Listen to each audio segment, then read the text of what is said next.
देखिए, हिजाब का मामला को बेवजह लोग तूल दे रहे हैं। हम कहते हैं, हमसे भी दिल्ली में पूछ रही थी एक पत्रकार जड़ने वाली करेस्पॉन्डेंट, उसका बाल ऐसे आंख पर गिर रहा है।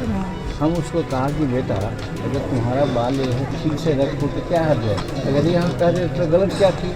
तो उसी प्रकार से हिजाब था, कहे कि बेटी के मुँह झाँपे हुए कल तुम डॉक्टर हो गए, थोड़ा सा हटा लो कर लो, ये कौन बड़ी बात की बात है। ये तो ये भी नहीं, अगर ये भी होता कि नीतीश कुमार अगर 20-25 वर्ष के छोकरा होते और उसे करते तो कर सकते थे। तो इस 74 वर्ष के बूढ़ा आदमी इस प्रकार से अगर कह रहे थे कि डॉक्टर बनने जा रहे हो तो पब्लिक से मिलने की बात है, तो मुंह क्यों झाँपे हुए हो, तो आगे हटा लो।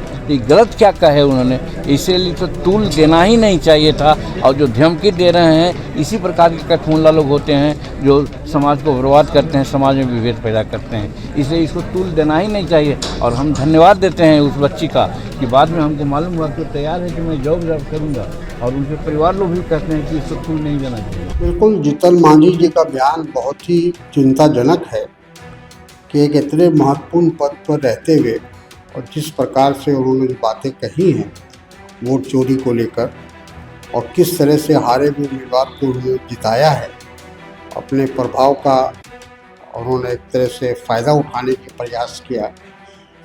तो ये तो जो कांग्रेस पार्टी लगातार कह रही है, जो राहुल गांधी लगातार कह रही है कि देश में वोट चोरी हो रहा है, अलग अलग ढंग से, अलग अलग तरीके से, कहीं पैसा दे के खरीदा जा रहा है, कहीं प्रभाव का इस्तेमाल किया जा रहा है, कहीं प्रशासन का इस्तेमाल किया जा रहा है, कहीं चुनाव आयोग का इस्तेमाल किया जा रहा है। तो ये तो इस बात को सिद्ध करता है कि जो विपक्ष का आरोप है सही है।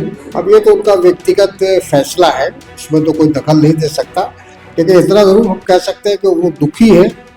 और जिस तरह से नीतीश जी ने उनके साथ जो व्यवहार किया, उससे वो महिला बहुत एक तरह से क्षुब्ध है, एक तरह से डरी हुई है, खौफजदा है कि इस तरह से एक सार्वजनिक रूप से जिस तरह से मुख्यमंत्री जी ने जो बिहेवियर या जो तरीका अपनाया और जिस तरह से हिजाब को हटाने की कोशिश की गई, इससे बिहार की तो बदनामी हुई है, पूरे दुनिया में इसको लोग इसकी एक प्रकार से निंदा कर रहे हैं। क्योंकि भारत की एक ऐसी छवि है कि यहाँ अलग अलग आस्था के मानने वाले लोग हैं, अलग अलग धर्म से संबंधित लोग हैं, और वहाँ अगर इस तरह की हरकत वो भी मुख्यमंत्री के द्वारा होती है तो बहुत चिंता की बात है और शर्मिंदगी की बात है।